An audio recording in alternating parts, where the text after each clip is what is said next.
This is an update for the Saturn TAAT transmission valve body removal. Hopefully you've watched the other two videos that I've got.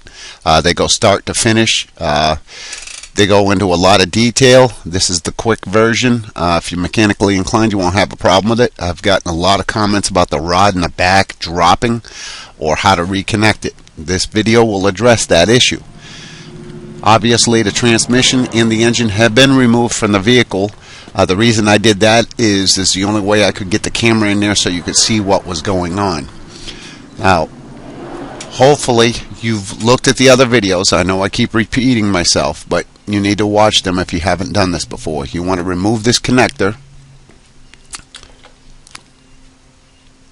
You also want to make sure you remove all 8 bolts to the transmission pan. There are 8 of them.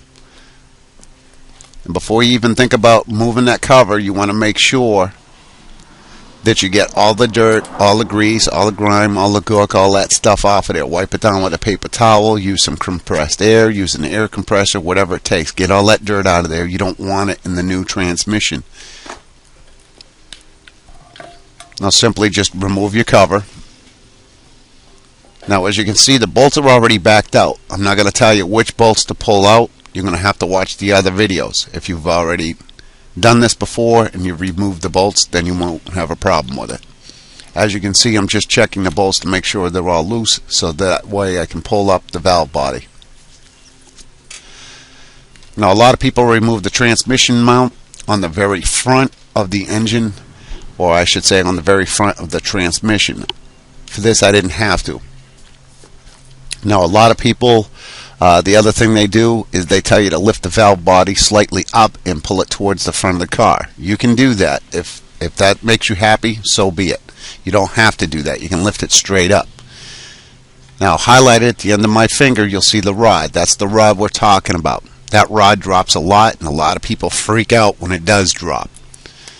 Now a lot of people have dropped that and dropped a lot of other stuff. Now I'm intentionally going to screw up in this video because realistically that's what a lot of other people do. So I want you to see how to fix your screw up if you do. So don't freak out if you hear something go clank and stuff go down inside the transmission. It's real easy to remove this valve body. I can remove the valve body assembly here as quick as I can change the oil in the car. Now what you want to do is try lifting it up on the valve body itself. Make sure it's completely clear and free and the bolts aren't still holding it. That's why you see me playing with it a little bit. Now there's a rod I'm talking about. See how it slides back and forth? That actually goes to your shift linkage. And what I'm going to do is remove the valve body. If you see, I only pulled it up just a little bit. I'm holding against myself. See where it connects there. There's the rod we're talking about. That's the one that goes clank when it hits down against the steel. Now the valve body is removed. Now you're going to get your new valve body and you're going to bring it in.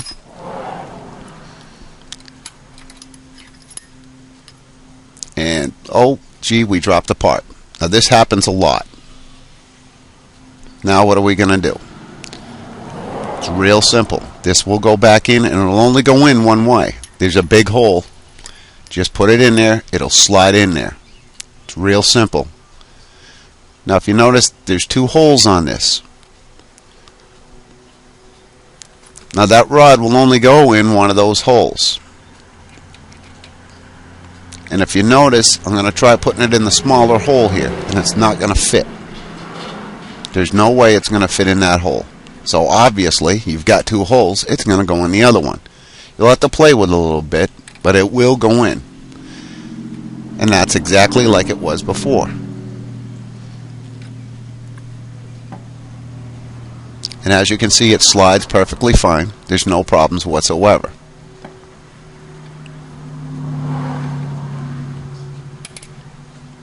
Now I dropped it again, and I did that intentionally so you can see how this works. Now I'm going to reconnect it, and in it goes. See how easy that is? Now you're not going to be able to see this, but this is going to give you a rough idea. If you've got a flashlight, you should be able to see it when you do your valve body. Now if you notice, I'm putting this back into place.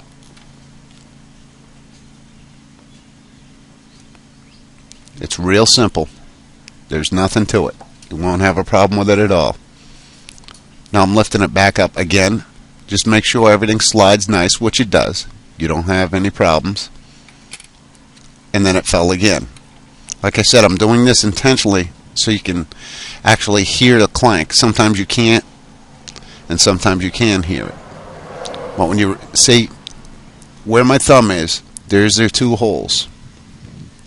And it's only going to go in one way. And your valve body is going to look just like this. And as you can see, you don't have to force anything. It'll slide right in there with no problems, and you'll be able to put it right back down in there.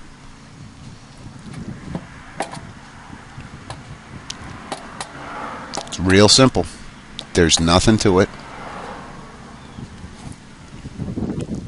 And you just want to make sure you don't screw up your gasket by wiggling it back and forth. And that's all there is to the video. If you've got any comments, any suggestions, bitch, moans, gripes, which I know I'll get plenty of, I do all the time, that about covers it. Good luck.